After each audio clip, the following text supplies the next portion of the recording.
This is the Tabernacle, a church of imperfect people doing our best to love God, love people, and make disciples. My name is Ben, and I'm one of the pastors here.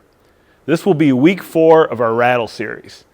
And over the next 3 weeks, we're going to be taking a look at 3 key components that make up a spiritual life, a life that's following Jesus the best that we can and doing our best to love God and love people. This particular week, we're going to be taking a look at this one component that many of us probably struggle with. It's called the quiet. So today we're going to be in Psalm 46. If you've got a Bible or a device, feel free to turn there and follow along. Let's get after it.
The hand of the Lord was upon me, and he brought me out in the spirit of the Lord and set me down in the middle of a valley that was full of bones. And he led me around among them, and behold, there were very many on the surface of the valley, and behold, they were very dry. And he said to me, Son of man, can these bones live? And I answered, O Lord God, you know. And he said to me, prophesy over these bones, and say to them, O bones, hear the word of the Lord. Thus says the Lord of God to these bones, behold, I will cause breath to enter you, and you shall live. And I will lay sinews upon you, and will cause flesh to come upon you, and cover you with skin, and put breath in you, and you shall live, and you shall know that I'm the Lord. So I prophesied as I was commanded. And as I prophesied, there was a sound, and behold, a rattling. Rattling. Welcome. Tonight, my name is Tim. I'm one of the pastors. Will you all do me a favor and just smile at me? Thank you. You look so serious. It's been a rough week for me, and the rough reasons I'm going to keep private. But we left Easter, and we left something that was so significant and so powerful, especially amongst the staff. We've worked really hard at this, and we've worked with ourselves first so that we could bring it. And one of the beginning causes of my week was on Monday, and being out a little bit and just seeing the abject chaos in life. And it was like Friday, Good Friday, and Easter's coming, and he's arisen. He's risen indeed. And then we went about our days, and I felt crushed.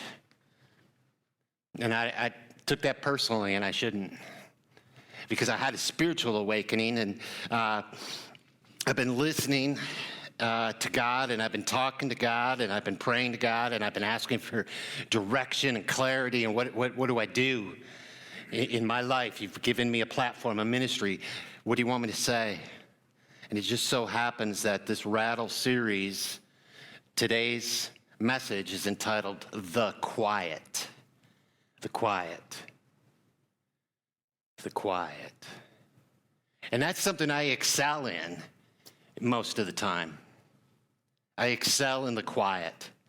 And for most of us, we hear, okay, it's going to be a message about the quiet. That'll be cool. But I'm going to guarantee you, statistically, there's about 75% of you who are going to be so uncomfortable with this message that if you were to actually try to do it, you would probably suffer some level of withdrawal. We're busy critters, aren't we? We have the spark of God in us. We have this life, and sometimes we're so busy doing the thing that we forget why we're here. And sometimes we're so busy looking out and talking that we never listen. This isn't a message to like beat anybody down. I'm just going to share some reality with you. And the first reality is what does God say about that? What does God say about the quiet? Something we ignore. Now, I'm not talking about, some of you are going, well, we just went through quarantine. I had enough quiet. That's not it. You guys were all running around like chickens with your head cut off. You were just in your own house running into walls rather than out in the world, right? So it wasn't really the quiet. It was called the panic, right? Yeah, we all enjoyed it for the first week and a half, except for those hyper type A personalities. They only made it 3 days.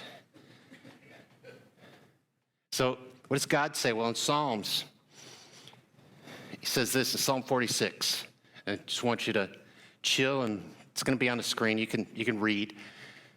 But I don't want to spend all your time like flipping back and forth in Scripture and stuff. I want you to just be quiet.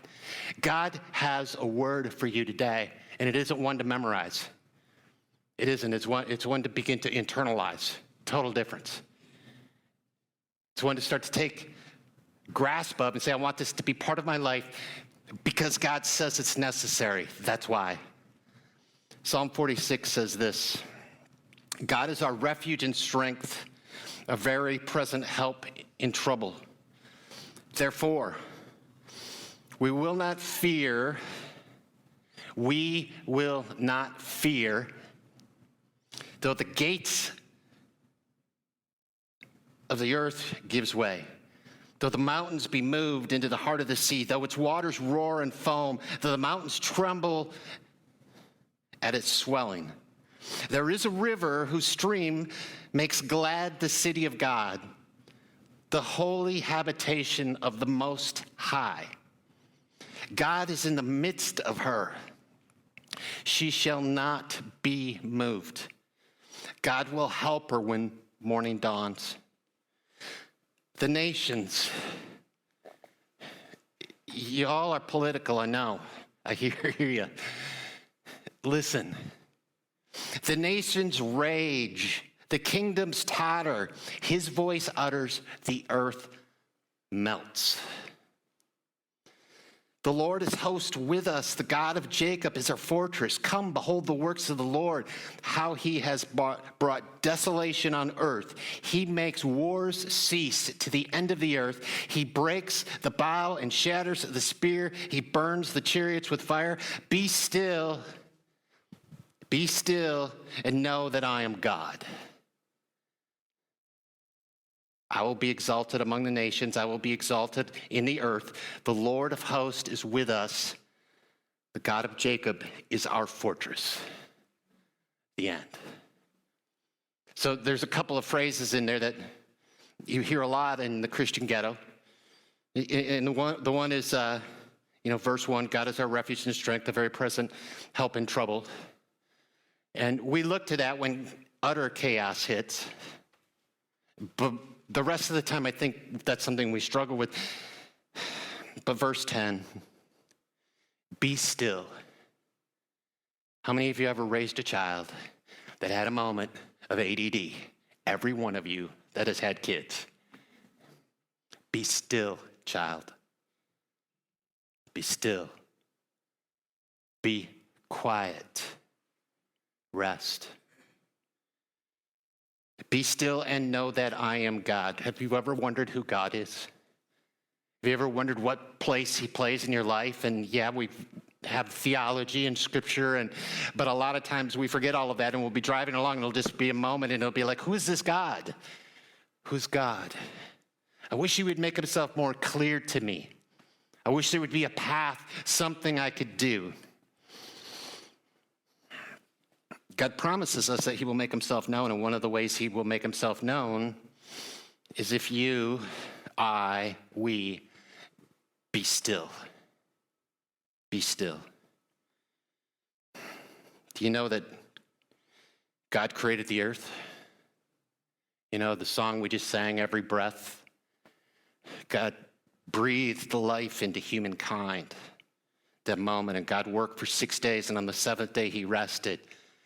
God, I doubt, really needed a break. He's God. He doesn't have our limitations. But he was setting the example for us as humans, and one of the things we need is this, out of the 7 days, we need this break, right? And it's imperative. There's a ton of studies about that and how healthy and good it is for us. But there's also an implication that that's done every day in some way, shape, or form. This moment to be still, to be quiet, to know that he is God. So I spent a little bit of time in statistics, a little bit of time. This is part of why my week was so bizarre. I was already kind of in a negative space. Anybody ever have that? So pastors do too, okay? We get there once in a while. So I'm just Googling statistics, and I'm not going to put all of our, weight to this. You can argue. Please just argue with Google and not me, okay? But individuals spend over 7 hours a day in some form of online or external stuff coming at us. 7 hours a day. I don't know math, but that takes up a chunk of the time we're awake. That doesn't mean that's all you're doing during that time. I don't know if you guys have this problem, but John Williams and I are the two really sane people on staff. And all of them below us, they can't actually have a conversation without their phone in their presence. It's got to be within reach. I kid you not. It's one of the things in ministry that drives me the most crazy. I did an experiment with the staff. One time I took 4 guys out to lunch and said, I will buy lunch. Get whatever you want. We're going to play a game. Take your phone, just put it on vibrate. We'll stack them in the middle. If you can make it through this lunch without touching or looking at your phone, I will buy your lunch. Nobody would play. Yeah, that's funny, and it just about made me cry. I'm not going to buy those losers lunch. And I really wanted to spend some money because my wife earns the money. Families spend an average of 40 minutes a day, 2 hours on the weekend, with their kids or spouses. That one should make you sad. 40 minutes, not even up to an hour. We're exposed. This one I researched all over the place, and the number staggers me. It's about how many ads we're exposed to per day. So get that in your head real quick, what your number is, because you're going to be blown away. Average on the low end is 5,000 a day. The average American is 6,000 to 10,000 ads a day. And if you think about, if you're ever online and you go to whatever website, you're checking out the news, there's always stuff flashing, isn't it? There's always something. And I don't know if these are exact, but that's a huge, huge number. The thing is there's a problem there. There's something grabbing our attention. And you want to know what commercials do? There's one way they sell to you, that your life currently is bad unless you buy their product. Oldest sales technique in the world. Noise pollution. So the National Park Service does a study. It's the only one I could find. And the decibels in the super quiet places doubles and or triples, depending on what part of the country it's in, every 30 years. Now, it's every 30 years. That's not a big deal. It doubles or triples. And if you think of that exponentially, if you've ever done the thing with a penny a day, and then 2, right? And before you know it, in a short time, you're a millionaire. Same thing. We, as humans, by nature, we're required to respond to the noise. We are. Noise is more than sound. See, studies talk about, especially with kids in developmental stages, and the amount of noise around them, and not just audible noise, visual stimulation, all of that noise that comes in, all of that busy, all of that non-quiet that comes in is very detrimental to mental and physical growth. There's studies out there, read them, look them up. I already did. And it made me sad. We have a problem. We're addicted.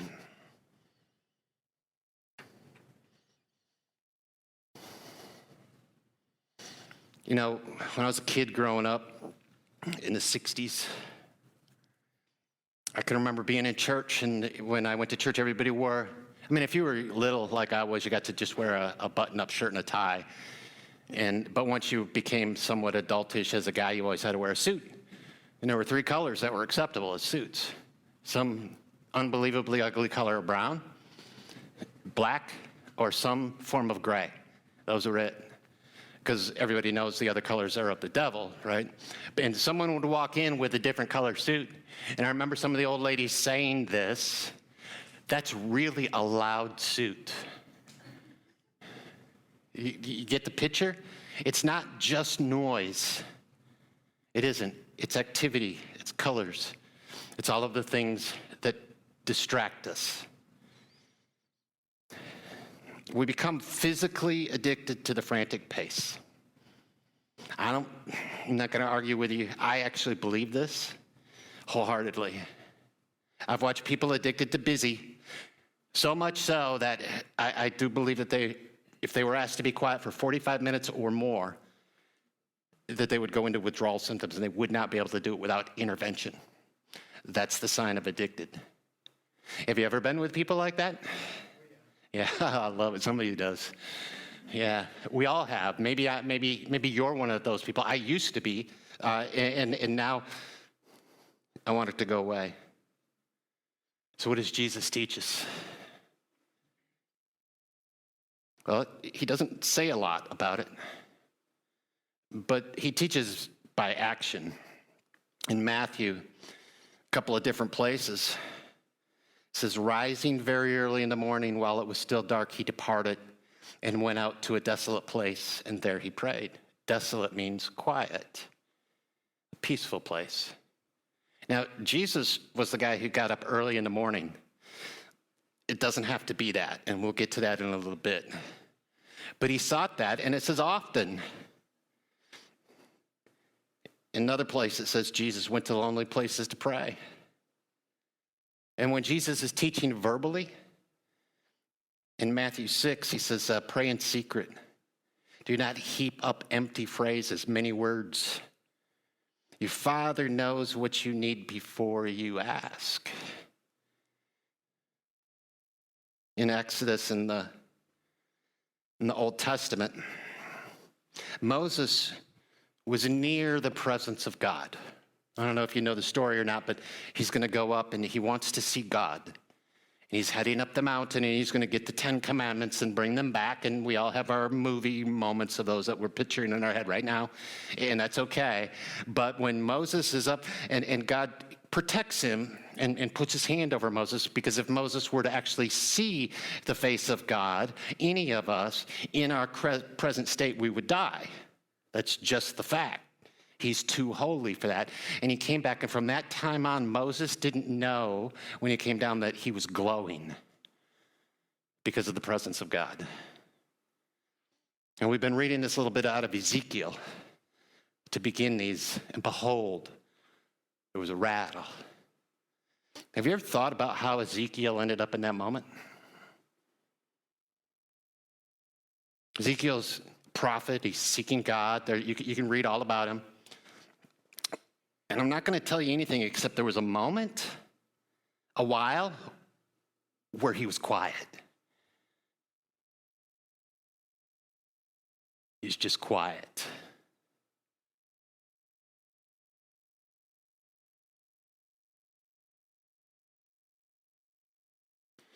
We just made it 8 seconds without me talking. How many of you were uncomfortable? Some of us are, because we're used to stimuli. Now, it's a world around us, and none of us are at fault for being here. But at some point, we reach the age of reason, and we begin to be rational, and we begin to make decisions for ourselves. And so often, we let circumstance be the one that dictates to us.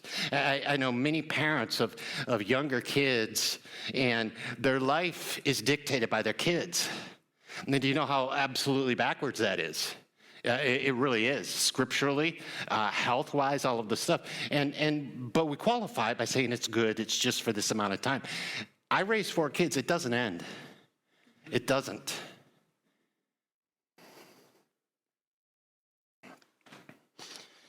So God wants us to have some quiet time. In the beginning, God created the heavens and the earth. And he builds and he works and he comes to us and he breathes his breath into us, and we're many creations. We're created in his image. We're not God, and that's been our biggest concern. We're not God, he is, and he gives us a template to live life.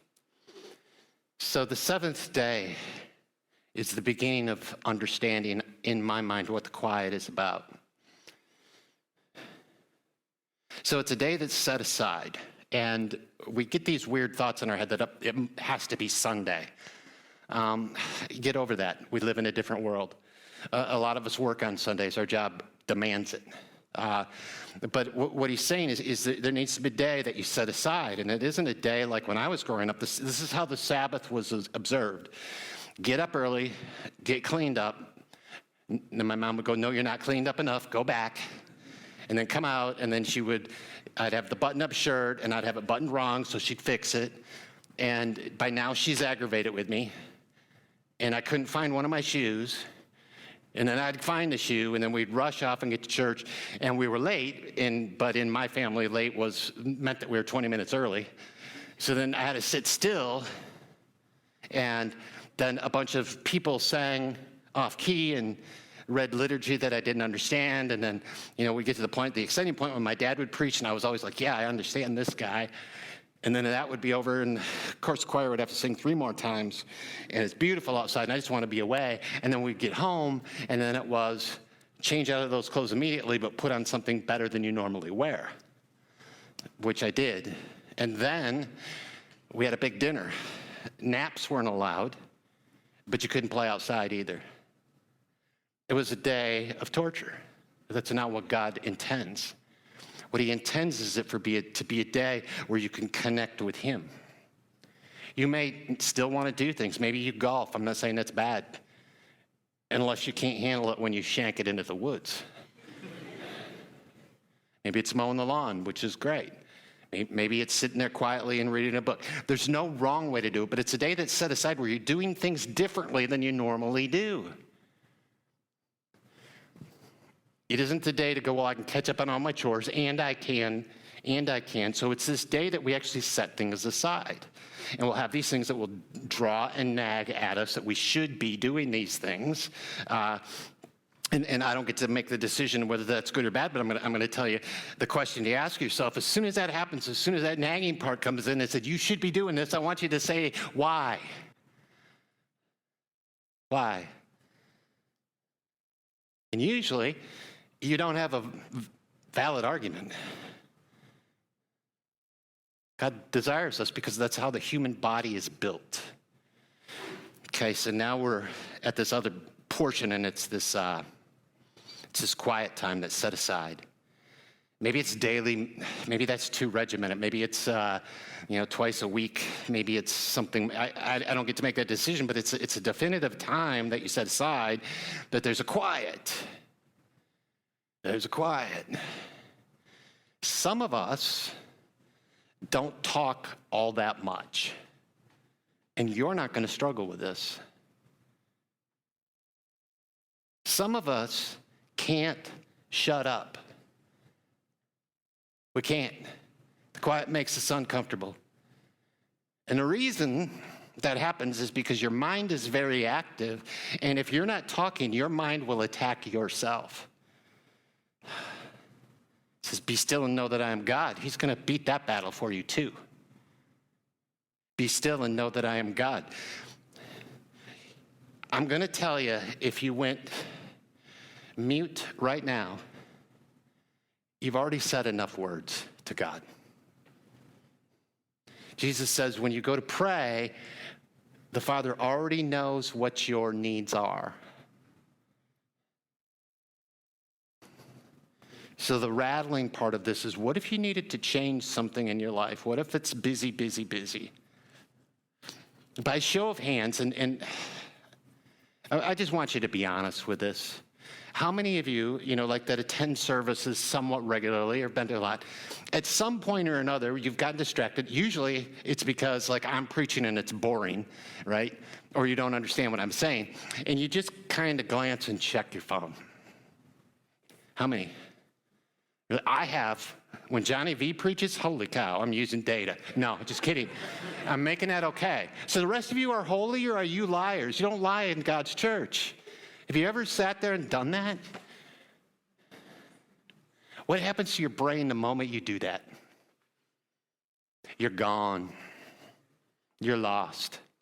And you want to know the message. Now, let's take it to a more personal. Have you ever been sitting across the table from your wife? Or your girlfriend, boyfriend, or a significant person in your life. Not a significant other, but it's significant. And during the course of that time, you suddenly had to check your phone. What happens? You check out. What is the message you've just given to the other person? You are less than my phone. The person who's far away, who is not here taking the time to be with me, is actually more important than you are. And you're also, whatever the conversation is about, that's where your brain goes. You are not smart enough. I don't care what your intelligence level is. I don't care how brilliant you think you are. You cannot think two different thoughts at one time. Amen? You can't. It is physically, humanly impossible. There's probably one abnormal person that you're going to grab onto and say, that person can. Fine, live with that. Because you want to know the message you're giving your daughter and your son and your spouse and your co-workers is you're worthless. You're worth less than my time. I know that's not the message we want to give, but why does it have such a grip on you? Why does it have such a grip on me? Why is it so important, so almighty important to check that thing? Why? You don't have a valid reason. Now, I understand there's certain times in life that's different. Okay, so your daughter's giving birth in another state somewhere and you're checking. That's cool, do it. I'm not talking about the exceptional times. I'm talking about daily life. So stop the arguments in your head. God says, take this quiet time. It's part of your rest. The question I've heard, the most profound question that I've heard repeatedly throughout my tenure here is, I wish I knew what God's will for my life is. So, when have you asked? Oh, I ask all the time. Great. When did you listen? When did you listen? So I'm going to pick on one person for a minute, just a minute. And this person is actually sitting in the front rows. His name is Martin. And he's right there. Will you raise your hand, Martin? So I have a great friendship with Martin. And Martin and I, we've never had conflict. We have free conflict where like we can totally disagree and call each other stupid and still love each other. And he's sometimes more smart than I am. And one of the problems I had is I saw something in Martin that is what I hate about myself. And I've had to work years and years and years to get over this. And it was this, as I began to say something, I would look up at the table, and Martin heard the first 3 words of my sentence, and then he was formulating his reply. And he would have a reply, and I'll be darned if most of them weren't brilliant. And I started getting frustrated with him. And finally, we sat down, and I said, this is the reason why that bothers me, is because you stopped listening. Because when you're busy speaking, your ears shut down. They do. That's just how the human body works. that begins to devalue the people, and it raises your own value. And the only reason we do that is so that we seem smart. So that was me for a long time, and I've had the chance through AA to go back and, try to make some amends. And some people just bona fide don't like me, and they don't have forgiveness in their heart today. I don't try to jump through hoops to make them like me. I just accept it. And to use words that are church-worthy, they thought I was a jerk. And their experiences bared it out, and that was the main reason why. So I began this thing years ago, and it was about New Year's resolutions, and New Year's resolutions are whatever. And I was all, preachy to God, telling him he should listen to me because they were the dumbest thing on the planet. We should get rid of them. And he challenged me, and so I started doing a New Year's resolution, one thing for the entire year, but every day for the entire year. Because if I try to do things once a week, by the second day, I forgot what it was. I'm that dumb. So I started doing it every day, and one of them that was they've all been life-changing, and I've been doing it for years. But one of them was every day I'm going to see beauty. I'm going to see beauty. And what that meant was I had to close this and open this and have a different heart and use my eyes. And my eyes, I literally see kind of people things. And now I see who you are. Wake up. No, kidding. But use those. And seek beauty every day. And the thing is that made me be quiet. And in the quiet, God taught me, here's what I want you to do with that, this beauty. This is what I want you to do with it. So why? Why is this so important? Why is it so important that maybe we start going every day, I'm going to take a chunk of time. And we're not going to be legalists about it, and it doesn't have to be X amount of minutes. And, I know some people have prayer closets in their house. That's not going to work for me, right? Closets are for stuff, and stuff goes in closets. And some people have it, and that's where they go, and that's perfect, wonderful for them, and not for me. Mine is outside on the deck, and I try really hard every day to get out there. And I missed some time when it was 4 degrees, but I tried. But set aside this time and try to get a regimen, and during that time, maybe just get in a grateful mode and say, thank you, thank you, thank you. What if the phrase, you've been so good to me. You've been so good to me. Stop blaming all the crap that happened in life that's really painful and hard on him. He's not the author of it, we are. Start saying thank you. Thanks.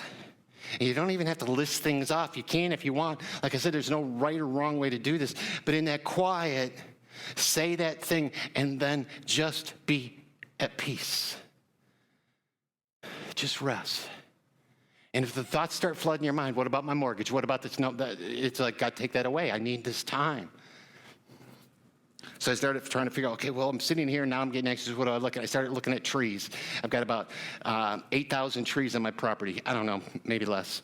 But I got all these trees, and some of them are, I can actually see them when I put my glasses on. I started noticing the bark on the different things and what lives in the bark. And talk about weird. I don't care about bugs. I really don't. But I do like the birds that eat the bugs. Holy cow. And I started realizing, do you know, this week, it's the first morning I've been out, and before the sun comes up, the birds are back. And they started singing. And I just had this praise moment of thank you for building birds that are so weird. They're so incredibly graceful, and yet they still fly into my window sometimes. What's that about? But here they are, and they're all singing. It's mating season, and they're building, and they're doing, and it's loud, but it's a quiet loud. I'm not rushing. I had a doctor's appointment during the beginning of COVID to go see my rheumatologist, and sent all these emails, and I just looked like, yeah, okay. And I drove all the way up to Traverse City and got there, and it turned out they were only doing telehealth. So I spent half an hour driving one way to sit in their parking lot and call them. That was pretty cool. But the really cool part about it was there was no traffic. It was like, this is nirvana.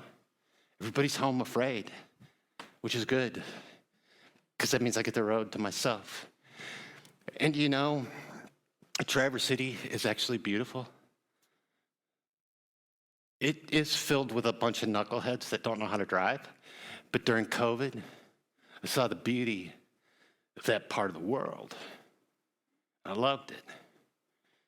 Sometimes God's just going to show us small things, but those small things contain into life-changing things. So how many ways are there to do it? Too many to count. We meditate on his words. There's no wrong way to do it unless you don't pursue it. That's the only wrong way to figure out this quiet time with God and what it means and why Jesus did it as an example to us. It can be a time filled with prayer, thanksgiving, or silence. There's got to be a goal, right? And it isn't just to live a healthier, wealthier lifestyle. It does have incredible health benefits. It does. But that's not it. Part of it is to begin to feel his love. When you sit wherever it is and you look and you realize that everything on the planet was made by God for you.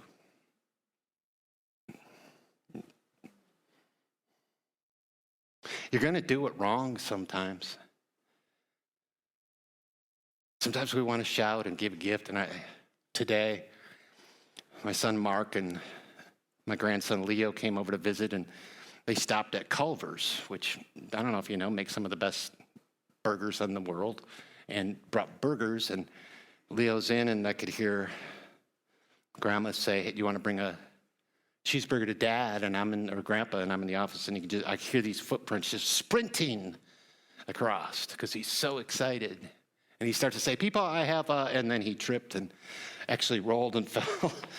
And he was fine. Okay, he was fine, but I laughed really hard, and the burger was fine. It was just pre-shaken, that's all. And he had that level of excitement, and God has that joy too. You can do that. But it's to feel the love, and that's what I felt in that moment when my grandson is running to my office to bring me a burger. And part of it is many of us struggle with believing that God's love for me and you and us is real.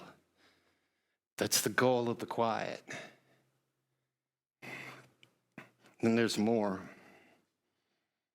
It's to receive that love, and God, through his infinite wisdom, used New Year's resolutions for me to begin to pass that on. Don't keep it, give it. Receive it, believe it, and then give it. And then one day someone will say, why? And you say, Jesus, that's why. I'm a different person than I used to be. So my prayer is that you, as Matt and Vicky come back out, is that you begin to embrace this opportunity to have quiet time, and that you're not afraid of it. And you may show withdrawal symptoms sitting there in the quiet. I would recommend that, unless you have a story or something that's playing that is meditative to you, leave your device behind and be quiet and speak your gratefuls and thank you, and don't be afraid of it. Be still and know that I am God. He says to us, be still. Be still. It means you don't have to do a single thing, but be there. And if you fell asleep, cool. Sleep's good. Just don't be late for your next project. The goal is to point to Jesus. That's the whole purpose. And the only way we're going to be able to point to Jesus if we start being healthy in our relationship with him.